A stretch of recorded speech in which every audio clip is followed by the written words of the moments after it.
My name is Karen Sowon, and I'm a postdoc researcher at Carnegie Mellon University.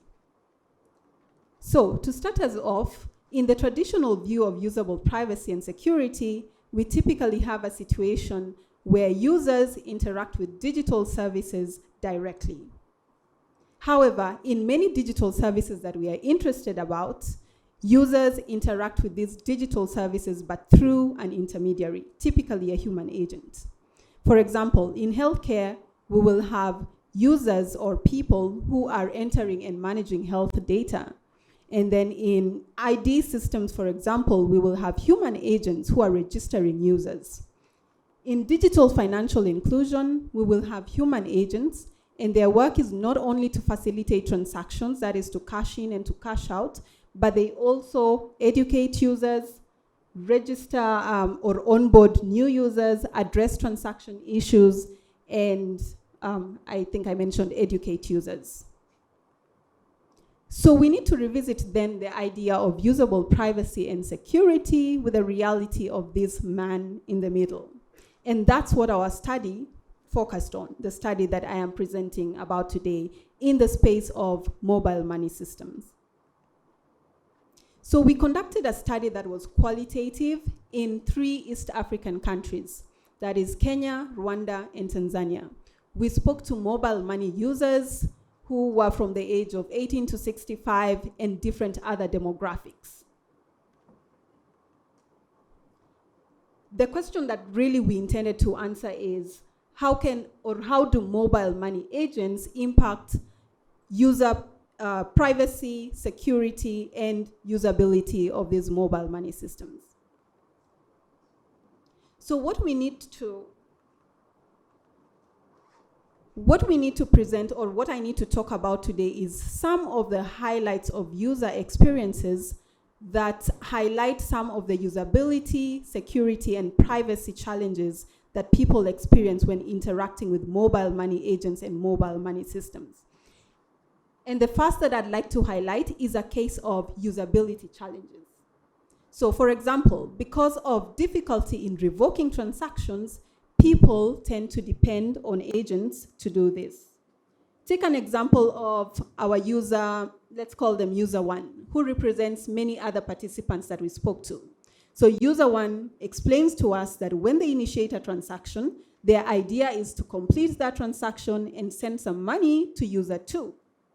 However, because there's a network problem, a network failure, that transaction doesn't go through, it fails.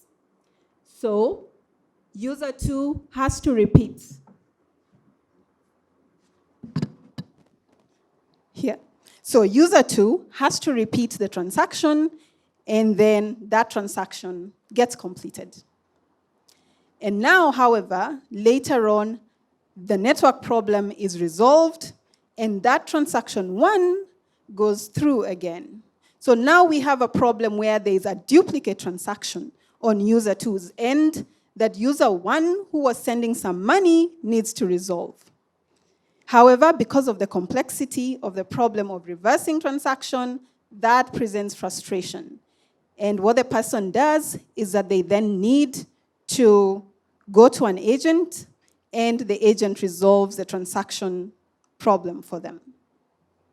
Second example is a privacy issue, where the person goes, let's call them John, goes to an agent. Agents typically don't just provide mobile money services, they also provide or sell goods and grocery, for example. So John goes to the agent intending to transact a certain amount, but when he reaches the agent's shop, there are other people who are accessing different other services or buying goods or grocery.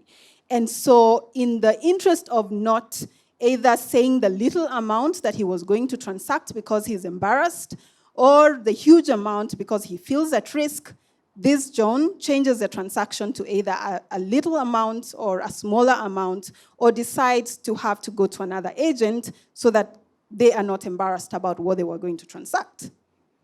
And the last one is a case of security, where users prefer agents with lax KYC practices.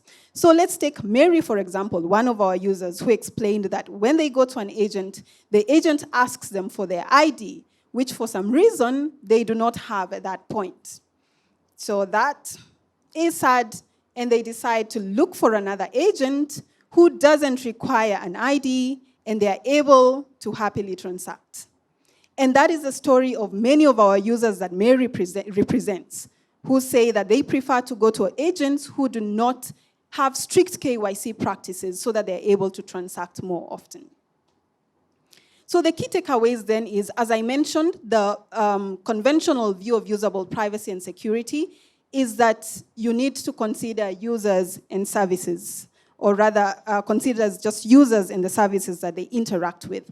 But mobile money and other digital infrastructure have this man in the middle who's an intermediary human agent. So our work is the first qualitative study that is looking at this interaction between human and mobile money agents and their interaction and the usability, privacy, and security concerns that this raises.